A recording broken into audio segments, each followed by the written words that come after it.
தேவனுடைய ஆலயத்துக்கு 5000 தாலந்து பொன்னையும் 15000 தங்க காசையும் 15000 தாலந்து வெள்ளியையும் 11000 தாலந்து வெண்கலத்தையும் 1,00,000 தாலந்து இரும்பையும் கர்த்தருக்கு தாவீதினிடத்துல காணிக்கையாக கொண்டு வந்தார்கள். யார் கையில் ரத்தினங்கள் இருந்ததோ அவர்கள் அவைகளையும் கர்த்தருடைய ஆலயத்து பொக்கிஷத்துக்கென்று கோசோனியனான எகியேலின் கையிலே கொடுத்தார்கள். புரிஞ்சா கையை தட்டி கர்த்தரை மகிமைப்படுத்தி கர்த்தருக்கு நன்றி செலுத்தி அவரை உயர்த்துங்கன்றே.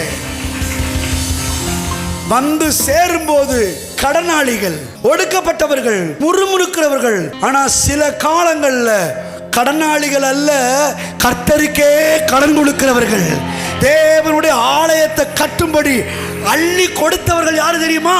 ஒரு காலத்தில் கடனாளியாய் வந்து சேர்ந்தவர்கள், ஒரு காலத்தில் முறுமுறுக்கிறவர்களாய் வந்து சேர்ந்தவர்கள், ஒரு காலத்தில் கடன் பிரச்சனையினால, கஷ்ட நஷ்டத்தினால, தரித்திர வறுமையினால ஒடுக்கப்பட்டு கீழ்ப்படுத்தி சிறைப்படுத்தப்பட்டு சிறுமைப்பட்டவர்கள் இன்றைக்கு தங்கள்கிட்ட இருக்கிறத அள்ளி கொடுக்குறாங்க. அவைகளின் மதிப்பு கோடி கோடி கோடி ரூபாய்க்கு பெருமானமான பொன்னையும் பொருளையும்.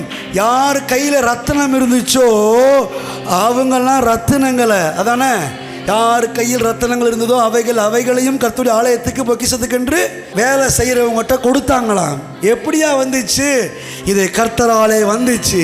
கண்களுக்கு ஆச்சரியமா இருக்கிறது.